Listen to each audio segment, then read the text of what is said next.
ನಮಸ್ಕಾರ ಗೃಹಲಕ್ಷ್ಮಿಯರೇ, ಭರ್ಜರಿ good news ಒಂದು ಕಾದಿದೆ. ಹೌದು, ಒಂದಲ್ಲ ಎರಡು, ಡಬಲ್ ಧಮಾಕ ಅಂತ ಹೇಳ್ಬೋದು. ಬಕ್ರೀದ್ ಹಬ್ಬಕ್ಕೆ ಸಿಎಂ ಸಿದ್ದರಾಮಯ್ಯನವರು ಮುಸ್ಲಿಂ ಮಹಿಳೆಯರಿಗಷ್ಟೇ ಅಲ್ಲದೆ ಎಲ್ಲ ಗೃಹಲಕ್ಷ್ಮಿಯರಿಗೆ ಭರ್ಜರಿ ಗುಡ್ ನ್ಯೂಸ್ ಅನ್ನ ಕೊಡುಗೆಯನ್ನ ಕೊಡಲಾಗ್ತಾ ಇದೆ.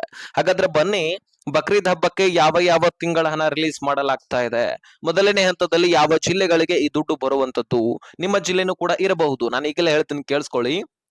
ವಿಜಯನಗರ ಸೇರಿದಂತೆ ಧಾರವಾಡ, ಯಾದಗಿರಿ, ಉತ್ತರ ಕನ್ನಡ, ಬೆಂಗಳೂರು ನಗರ ಮತ್ತು ಬೆಂಗಳೂರು ಗ್ರಾಮಾಂತರಕ್ಕೆ ಮುಖ್ಯವಾಗಿ ಬರುತ್ತೆ.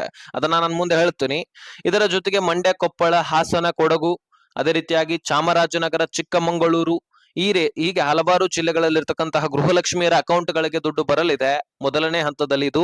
ಅದರಲ್ಲಿ ಮುಖ್ಯವಾಗಿ ಬೆಂಗಳೂರು ನಗರ ಮತ್ತು ಬೆಂಗಳೂರು ಗ್ರಾಮಾಂತರಕ್ಕೆ ಯಾಕೆ ಬರುತ್ತೆ ಅಂದ್ರೆ, ನಿಮಗೆ ಒಂದಿಷ್ಟು ಗೃಹಲಕ್ಷ್ಮಿ ಪ್ರೊಸೆಸರ್ ಬಗ್ಗೆ ನಾನು ಹೇಳ್ತೀನಿ. ಅಂದ್ರೆ ಗೃಹಲಕ್ಷ್ಮಿ ದುಡ್ಡು ಎಲ್ಲಿಂದ ಎಲ್ಲಿ ಹೋಗುತ್ತೆ, ನಿಮ್ಮ ಅಕೌಂಟ್ ವರೆಗೂ ಕೂಡ ಯಾವ ರೀತಿಯಾಗಿ ಬರುತ್ತೆ, ಇದ್ರ ಬಗ್ಗೆ ನಾವು ಹೇಳ್ತಾ ಹೋಗೋದಾದ್ರೆ, ಮೊದಲು ಗೃಹಲಕ್ಷ್ಮಿ ಯೋಜನೆಯ ದುಡ್ಡು ಹಣಕಾಸು ಇಲಾಖೆಯಿಂದ ಬಿಡುಗಡೆ ಆಗೋಕ್ಕಿಂತ ಮುಂಚಿತವಾಗಿ ಸಚಿವೆ ಲಕ್ಷ್ಮಿ ಹೆಬ್ಬಾಳ್ಕರ್ ಅವರು ಒಂದು ನೋಟಿಸ್ ಅನ್ನ ಕಳಿಸ್ಬೇಕು. ಗೃಹಲಕ್ಷ್ಮಿ ಇಷ್ಟು ಕಂತುಗಳು ಮುಗ್ದಿದ್ದಾವೆ, ಈ ಕಂತನ್ನ ನಾವು ಬಿಡುಗಡೆ ಮಾಡಬೇಕು, ಇಷ್ಟು ಫಂಡ್ ಬೇಕು, ಇಷ್ಟು ಮಹಿಳೆಯರಿದ್ದಾರೆ ಅಂತ ನೋಟಿಸ್ ಕಳಿಸಿದ ತಕ್ಷಣ ಆ ತಿಂಗಳ ಹಣವನ್ನ ಹಣಕಾಸು ಇಲಾಖೆ ರಿಲೀಸ್ ಮಾಡುತ್ತೆ ಮಹಿಳಾ ಮತ್ತು ಮಕ್ಕಳ ಕಲ್ಯಾಣ ಇಲಾಖೆಗೆ. ಅಲ್ಲಿಂದ ಮೊದಲು ಏನಾಗ್ತಾ ಇತ್ತು, ಡಿಬಿಟಿ ಟ್ರೆಜರಿಗೆ ಪುಷ್ ಆಗಿ ನಿಮ್ಮ ಅಕೌಂಟ್ ಗಳಿಗೆ ಜಮಾ ಆಗ್ಬಿಡ್ತಾ ಇತ್ತು. ಆದ್ರೆ ಈಗ ಕೆಲವೊಂದಿಷ್ಟು ಪ್ರೊಸೆಸರ್ ಅನ್ನ ಮತ್ತೆ ಜೋಡಿಸ್ಕೊಂಡಿದ್ದಾರೆ. ಅದರಲ್ಲಿ ಈಗ ಸುಮಾರು 35 ತಾಲೂಕು ಗ್ರಾಮ ಪಂಚಾಯಿತಿಗಳಿಗೆ ದುಡ್ಡನ್ನ ಕಳುಹಿಸಲಾಗತ್ತಂತೆ. ಆ 35 ತಾಲೂಕು ಗ್ರಾಮ ಪಂಚಾಯಿತಿಗಳು ಈ ಬೆಂಗಳೂರು ನಗರ ಮತ್ತು ಬೆಂಗಳೂರು ಗ್ರಾಮಾಂತರ ಸುತ್ತಮುತ್ತ ಇರತಕ್ಕಂತಹ ಗ್ರಾಮ ಪಂಚಾಯಿತಿಗಳು. ಸೊ ಹೀಗಾಗಿ ಅಲ್ಲಿಯೇ ಮೊದಲು ದುಡ್ಡನ್ನ ರಿಲೀಸ್ ಮಾಡಲಾಗತ್ತೆ. ಇನ್ನು ಅಲ್ಲಿಂದ ಮತ್ತೆ ಡಿಬಿಟಿ ಟ್ರೆಜರಿಗೆ ಪುಷ್ ಆಗಲ್ಲ, ಮತ್ತೆ ಮಹಿಳಾ ಮತ್ತು ಮಕ್ಕಳ ಕಲ್ಯಾಣ ಇಲಾಖೆಗೆ ಬಂದು ಅಲ್ಪ ಸ್ವಲ್ಪ ಉಳಿದಂತಹ ಪ್ರೊಸೆಸರ್ ಅನ್ನ ಮುಗಿಸ್ಕೊಂಡು ಅಲ್ಲಿಂದ ಮತ್ತೆ ಡಿಬಿಟಿ ಟ್ರೆಜರಿಗೆ ಪುಷ್ ಮಾಡಲಾಗತ್ತೆ. ಅಲ್ಲಿ ಪುಷ್ ಮಾಡಿದ್ದೆ ಆಯ್ದ್ರೆ ನಿಮ್ಮ ಅಕೌಂಟ್ ಗಳಿಗೆ ಬ್ಯಾಂಕ್ಗಳು ಅಪ್ಡೇಟ್ ಮಾಡಿಕೊಂಡು ನಿಮ್ಮ ಖಾತೆಗಳಿಗೆ ಜಮಾ ಮಾಡಲು ಪ್ರಾರಂಭಿಸ್ತವೆ. ಅದು ಮುಖ್ಯವಾಗಿ ಬೆಂಗಳೂರು ನಗರ ಮತ್ತು ಬೆಂಗಳೂರು ಗ್ರಾಮಾಂತರ ಜಿಲ್ಲೆಗಳಿಂದ ಪ್ರಾರಂಭಿಸಲಾಗತ್ತೆ.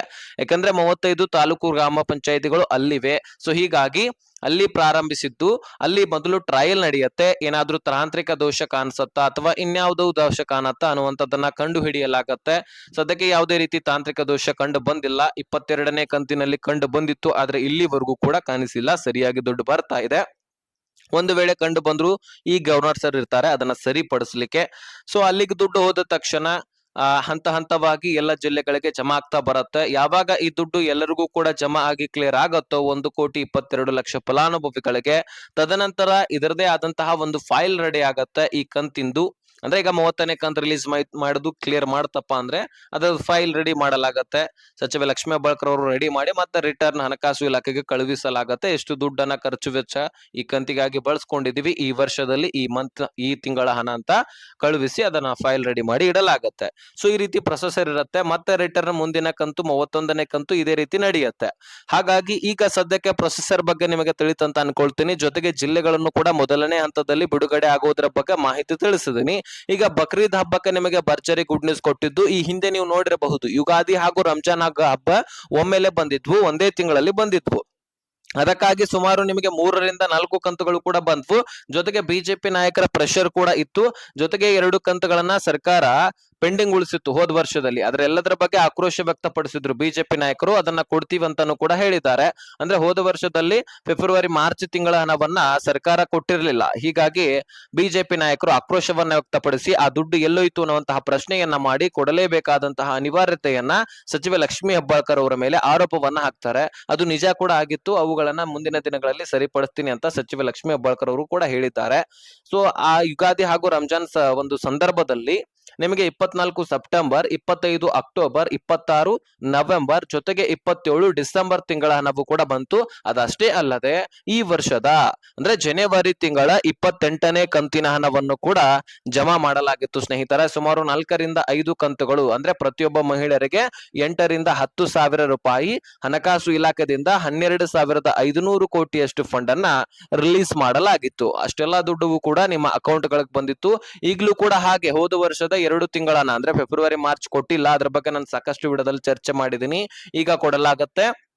ಆ 2 ಕಂತುಗಳ ಜೊತೆಗೆ ಈ ವರ್ಷದಲ್ಲಿ ಪೆಂಡಿಂಗ್ ಉಳಿದಿರ್ತಕ್ಕಂತಹ 29 ಫೆಬ್ರವರಿ ತಿಂಗಳ ಹಣ ಅದು ಎಲ್ಲರಿಗೂ ಕೂಡ ಕ್ಲಿಯರ್ ಆಗಿಲ್ಲ, ಕೆಲವೊಂದಿಷ್ಟು ಜನರಿಗೆ ಮಾತ್ರ ಬಂದಿದೆ. ಆ ತಿಂಗಳ ಹಣದ ಜೊತೆಗೆ ಮಾರ್ಚ್ 30 ಜೊತೆಗೆ ಏಪ್ರಿಲ್ 31ನೇ ಕಂತಿನ ಹಣ, ಸುಮಾರು 5 ತಿಂಗಳ ಹಣವನ್ನ ಸರ್ಕಾರ ಕೊಡಬೇಕಾಗಿದ್ದು ಈಗ ತಾನೇ 2 ಕಂತುಗಳನ್ನ ನಾವು ಕ್ಲಿಯರ್ ಮಾಡ್ತೀವಿ. ಬಕ್ರೀದ್ ಹಬ್ಬಕ್ಕೆ ಎಲ್ಲ ಮಹಿಳೆಯರ ಅಕೌಂಟ್ಗಳಿಗೆ ಜಮಾ ಮಾಡ್ತೀವಿ. ಈಗ ಶಾಲಾ ಕಾಲೇಜುಗಳು ಕೂಡ ಪ್ರಾರಂಭಿಸ್ತಾವೆ. ಆ ಸಂದರ್ಭದಲ್ಲಿ ಇನ್ನೂ ಹೆಚ್ಚಿನ ದುಡ್ಡು ಕೊಟ್ಟು ಮಹಿಳೆಯರ ಮಕ್ಕಳಿಗೆ ಅವರ ವಿದ್ಯಾಭ್ಯಾಸಕ್ಕೆ ಅಥವಾ ಇನ್ನಿತರ ಖರ್ಚು ವೆಚ್ಚಕ್ಕಾಗಿ ಅವರು ಬಳಕೆಯನ್ನ ಮಾಡ್ಕೊಳ್ಬಹುದು ಅನ್ನುವಂತಹ ಅಪ್ಡೇಟ್ ಕೊಟ್ಟಿದ್ದಾರೆ. ಹೀಗಾಗಿ ಬಕ್ರೀದ್ ಹಬ್ಬಕ್ಕೆ ನಿಮಗೆ ಗುಡ್ ನ್ಯೂಸ್ ಅನ್ನ ಕೊಡಲಾಗುತ್ತಾ ಇದೆ. ಸೊ ಎಲ್ಲ ಮಹಿಳೆಯರು ಕೂಡ ಈಗ ನಿಮ್ಮ ಅಕೌಂಟ್ಗಳಿಗೆ ಎಷ್ಟು ಕಂತುಗಳು ಬಂದಿದಾವೆ ಅದರ ಬಗ್ಗೆ ಕಮೆಂಟ್ ಮಾಡಿ ತಿಳಿಸಿ. ಜೊತೆಗೆ ನಿಮ್ಮ ಜಿಲ್ಲೆ ಯಾವುದು ಅನ್ನುವಂಥದ್ದನ್ನ ಮೆನ್ಷನ್ ಮಾಡಿ. ಸೊ ವಿಡಿಯೋ ಇಷ್ಟ ಆಗಿದ್ರೆ ಲೈಕ್ ಮಾಡೋದನ್ನ ಮರಿಬೇಡಿ, ಹಾಗೆ ಸಬ್ಸ್ಕ್ರೈಬ್ ಮಾಡ್ಕೊಳ್ಳಿ. ವಿಡಿಯೋ ನೋಡಿದಕ್ಕೆ ಧನ್ಯವಾದ. ಎಲ್ಲ ಗೃಹಲಕ್ಷ್ಮಿಯರಿಗೆ ಈ ವಿಷಯವನ್ನ ಶೇರ್ ಮಾಡಿ.